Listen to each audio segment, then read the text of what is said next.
Salut tout le monde, on se retrouve ce soir pour une nouvelle vidéo. Une vidéo improvisée, pas préparée du tout. Donc je m'excuse d'avance si elle manque de fluidité par rapport à d'habitude. Ce soir je vais vous parler d'une course à laquelle je participe pas mais qui a lieu en ce moment à Lyon, donc ville où j'habite. Et donc on va se diriger vers Fourvière, qu'on voit là-bas juste en face. Et puis je vous en dis un petit peu plus sur le chemin. Alors cette course dont je vais vous parler, c'est une vraie course de zinzin. Ça s'appelle l'Ultra Boucle de la Sarraz. Ça a lieu donc vers Fourvière, là où je vous ai montré. Cathédrale qui surplombe Lyon. Et la particularité de cette course, c'est que c'est un circuit de 2 km, 2 km 100, avec entre 80 et 100 D+. Et donc on fait des boucles, ils font des boucles sur un format soit de 2 heures, soit de 6 heures, soit de 24 heures. Ça a lieu plus exactement dans les escaliers qui mènent à Fourvière, donc escalier Nicolas Delange, qui monte, et la redescente se fait par la piste de la Sarraz. Donc si vous voulez voir à quoi ça ressemble de jour, je vous les avais filmés dans ma vidéo du Lyon Urban Trail. Et donc je vais y faire un petit tour parce que j'ai quelques amis qui participent à cette course. Ceux du format 24 heures sont partis hier à 23 h. Là il est à peu près 22 h. Donc ils entrent dans leur dernière heure de course. Et je vais essayer de rejoindre notamment Anthony, un gars que j'ai rencontré sur la course du Trail Givré de Montanet, qui était également à la trace des maquisards et qui est actuellement tout simplement en tête de ce format 24 heures avec aux alentours de 75 tours je crois, donc plus de 150 km, 7000 D+, ou plus, je sais plus. C'est vraiment invraisemblable. Et donc je vais essayer d'aller le rejoindre pour effectuer peut-être une ou deux boucles avec lui sur cette fin de course. En attendant, je voulais aussi vous parler de cette course parce que, en plus d'être un événement sportif très difficile, c'est un événement caritatif qui récolte des fonds pour une association, l'association ARSLA, association qui s'investit donc dans la lutte contre la sclérose latérale amyotrophique, la SLA, et dans l'aide aux patients qui en sont touchés. Alors qu'est-ce que c'est que la SLA? Que fait cet asso? Je vous en parle un petit peu plus tard, ou alors je fais un cut, là je sais pas encore. Et puis si je peux, je vais essayer, s'il y en a sur place, de trouver une personne de l'association pour qu'elle nous en dise un petit peu plus. Je vous fais profiter en même temps des belles lueurs de Lyon de nuit.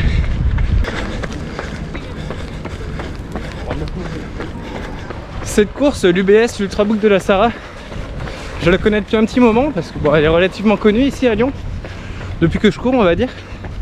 Enfin je la connais depuis que je cours.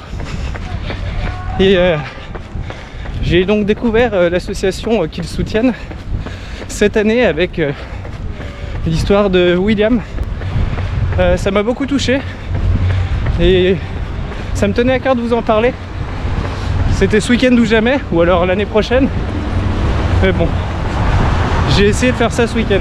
Ça part un peu dans tous les sens parce que j'ai rien eu le temps de préparer et je viens tout juste de finir le montage du Nivolet Revard que j'ai couru la semaine dernière. Mais je ferai ça proprement pour vous parler de l'association quand je serai tranquille chez moi. Et puis là, bon, j'arrive en bas de Fourvière, des escaliers de Fourvière. Et je vais essayer de retrouver Anthony, qui est donc maintenant à moins d'1 heure de gagner cette course des 24 heures sur l'UBS.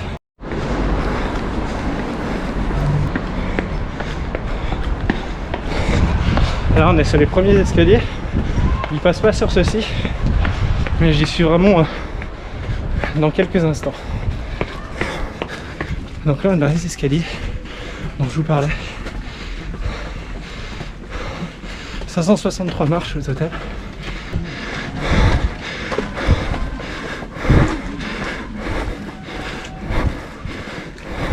Putain, je suis arrivé en haut, c'est des malades, c'est des fous.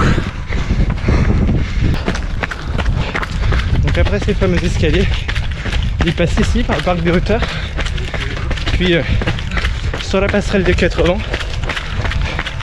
Et après ils redescendent par la piste de la Sarah, un tout petit peu plus loin.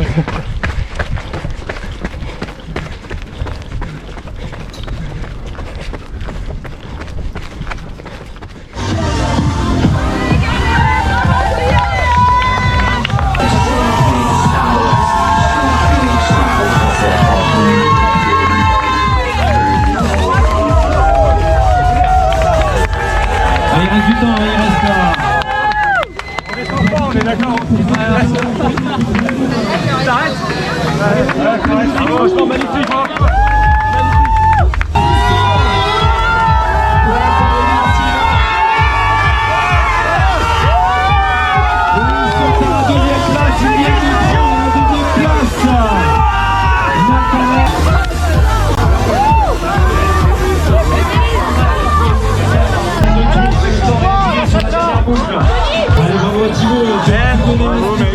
Merci à toi. Félicitations. Bravo. Bon, quelques mots. Hein? Quelques mots rapidement. Ah bah franchement, c'est une course magique. Tu as de la pression sur les 12 dernières heures. J'ai eu 4 personnes à suivre qui étaient derrière mon cul. C'était une horreur. Ils m'ont boosté et tout le monde qui m'encourageait. C'était magique. C'est magique. Par contre, qu'est-ce qu'elle est dure? Mais elle est dure. C'est normal. J'ai plus rien. J'ai plus de jambes. C'est incroyable. Encore félicitations. Merci à toi.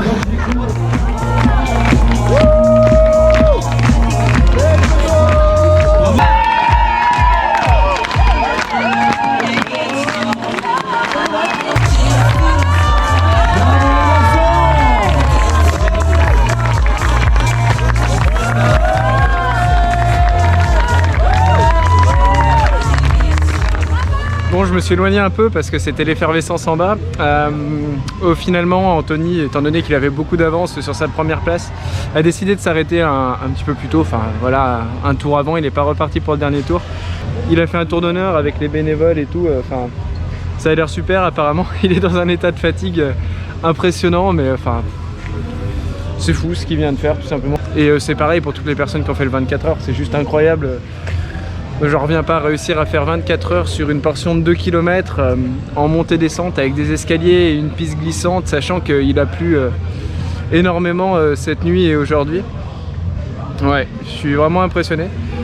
Moi personnellement, cette course, je vais pas vous mentir, hein, elle m'attire pas trop de base parce que ça reste 2 km que je connais déjà par cœur. Alors les faire pendant 24 heures sans s'arrêter, ouais, c'est pas trop mon délire pour l'instant, mais bon, on sait jamais, hein, peut-être qu'un jour j'aurai envie de participer. Il y a une super ambiance, donc c'est vrai que de ce côté-là, ça donne envie. Et pour être exact, Anthony a fait 83 tours, donc plus de 174 km. Je ferai un petit calcul, je vous mettrai le nombre de marches que ça représente et le D+ effectué. Ouais, vraiment, je reviens pas. Là, les 24 heures sont terminées, mais les personnes qui ont passé la puce avant 23 heures, donc avant le moment où ça faisait 24 heures, avaient le droit de repartir pour un tour. Donc on a quand même les dernières personnes qui sont dans le dernier tour. Voilà, il va y avoir le podium, je vais vous filmer ça. J'ai pas encore trouvé de personne pour vous parler de l'association, j'aimerais bien le faire. Et puis je pense qu'on terminera là-dessus, hein. Voilà. Bon, c'était une vidéo, comme vous l'avez vu, un peu à l'arrache, rien de prévu. Mais bon, c'est bien parfois de faire des trucs comme ça sans se poser de questions. Je suis pas sûr qu'on voit la caméra, mais ils ont installé plein de tentes ici. Je pense que c'est là où les coureurs dormaient enfin, pour faire une petite pause s'ils en avaient besoin.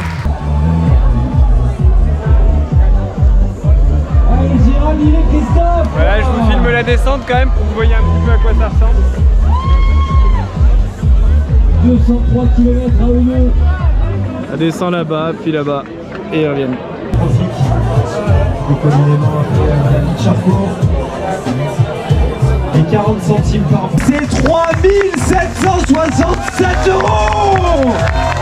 Merci à vous, vous pouvez vous applaudir très fort. Et je veux, pour l'association et pour vous toutes et vous tous, un maximum d'applaudissements.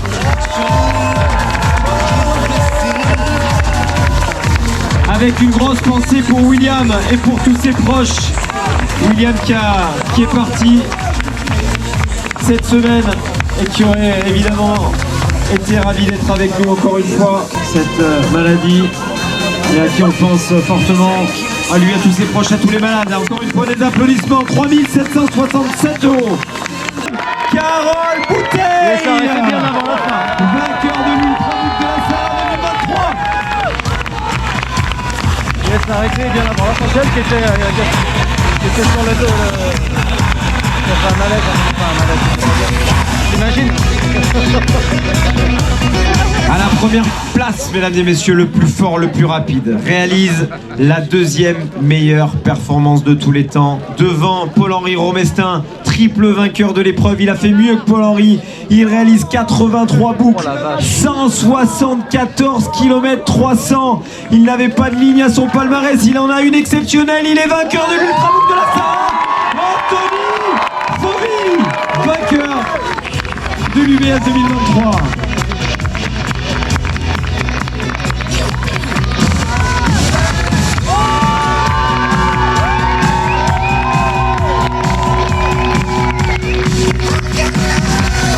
Allez, plus fort que ça, innovation pour le podium masculin. Ok, et ben écoutez, je veux bien que vous vous présentiez, s'il vous plaît. Alors moi Agnès, bénévole depuis 2 ans et demi à l'ARSLA, une association que je connaissais depuis plus de 15 ans. D'accord. Et moi Dominique, bénévole à l'ARSLA depuis presque 10 ans. D'accord. ARSLA, qu'est-ce que ça veut dire? Association pour la recherche pour la sclérose latérale amyotrophique ou maladie de Charcot. Et quel est le but de cette association? Qu'est-ce qu'elle fait? Il y a 2 buts.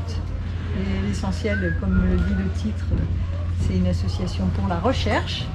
Donc récolter des dons pour financer la recherche, mais aussi avec ces dons, aider les patients et leurs familles par du prêt de matériel, l'organisation de groupes de parole une ligne d'écoute, ça c'est pour l'essentiel, et souvent pour des matériels qui sont très chers. Voilà, et nous donc sur le Rhône, on visite les patients, l'une le lundi, l'autre le vendredi, et on leur propose notre aide, et autrement on répond au téléphone, ils ont nos flyers avec nos numéros, et on essaye de les aider au plus de nos possibilités, avec une référence sur le bureau national qui est à Paris pour certaines choses, et autrement voilà, on essaye de les écouter aussi, Oui. Voilà.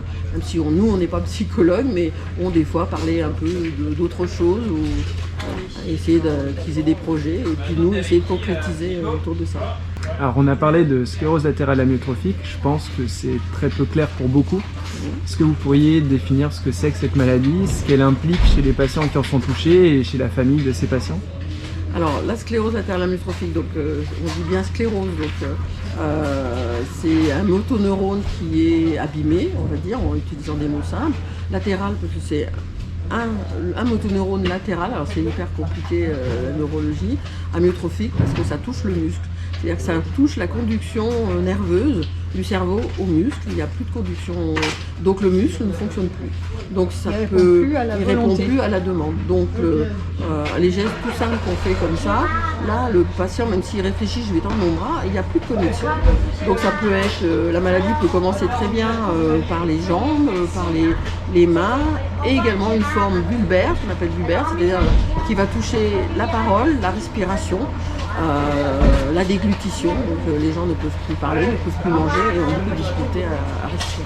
Qu'est-ce que ça implique pour le patient niveau symptômes, niveau espérance de vie, voilà, à ce niveau-là?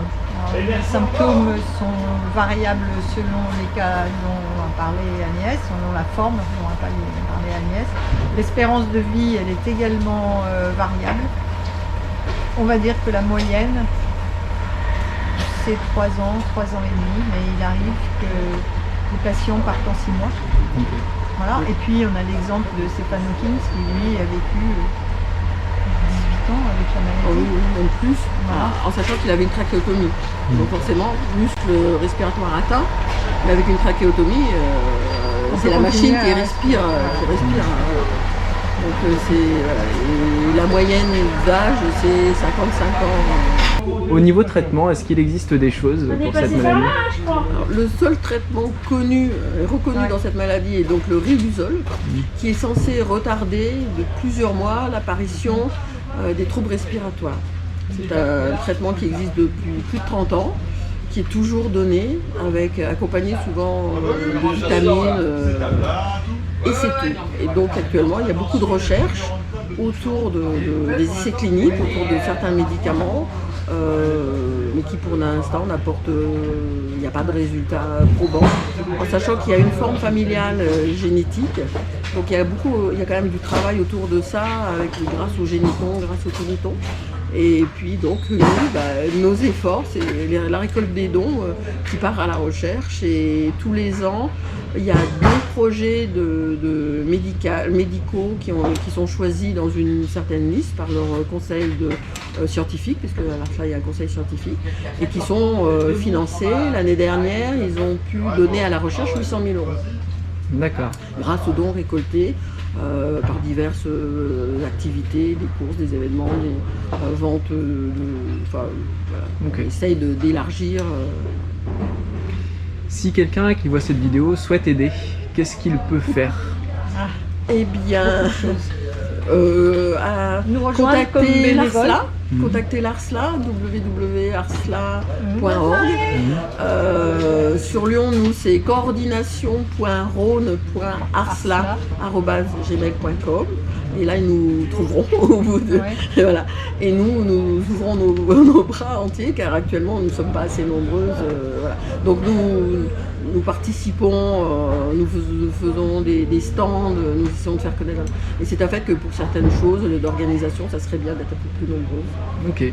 Plus les dons, j'imagine. Voilà, plus les dons, plus la récolte. Donner, et donc l'ARSLA a reçu le label don en confiance, ce qui signifie qu'on est sûr de l'utilisation des dons qui sont faits. Et par ailleurs, ça ouvre droit à une déduction fiscale. Pour terminer, je peux pas parler de cette association et de l'Ultrabook de la Sarraz sans évoquer William. Pour finir, nous allons vous parler de William, qui était parrain de l'Ultra Trail l'année dernière, et je pense peut-être même d'autres années, qui courait, qui a dû la faire un certain nombre de fois. Et voilà, cet homme s'est éteint récemment. Voilà. Et il a souhaité s'éteindre, alors que c'était vraiment une force de la nature. Oui. Et quelqu'un qui a tenu, informer, essayer de diffuser les problèmes liés à cette maladie en réalisant des vidéos sur YouTube. Et un jour, qui était très bien faite, très informative. Oui. Voilà. Il avait eu ce courage. Voilà. Et il a eu le courage aussi de... Que c'était trop... C'était trop. Insurmontable. Très bien. Voilà. Merci beaucoup pour votre temps. Merci de nous avoir interrogés. Bon voilà, après tout ça, là, tout est fini. Je termine par faire une fois la descente de la Sarraz pour vous la montrer. Bon, il fait nuit. Je mets la lampe au max, mais on voit quand même pas grand chose. Oh là là, quel enfer ça a dû être.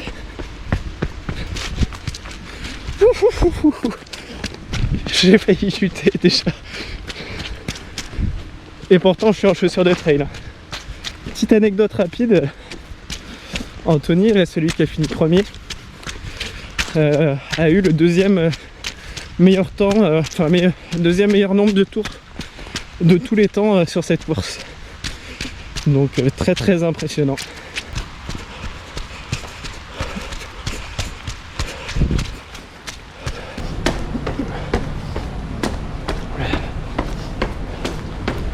Bon voilà, l'Ultrabook de la Sarraz c'est fini. Je suis content, j'ai réussi à trouver 2 bénévoles de l'ARSLA, donc du coup on dit ARSLA, pas ARSLA. Incroyablement gentils, qui ont accepté de répondre à mes questions.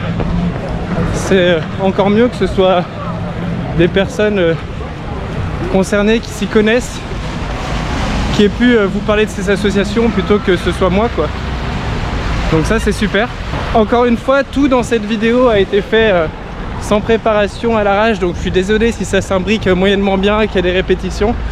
Je sais pas encore trop comment je vais articuler tout ça. Pour finir, eh ben écoutez, merci à l'Ultrabook de la Sarah, merci à Larsla et bravo à Anto pour ta performance, franchement incroyable. À bientôt.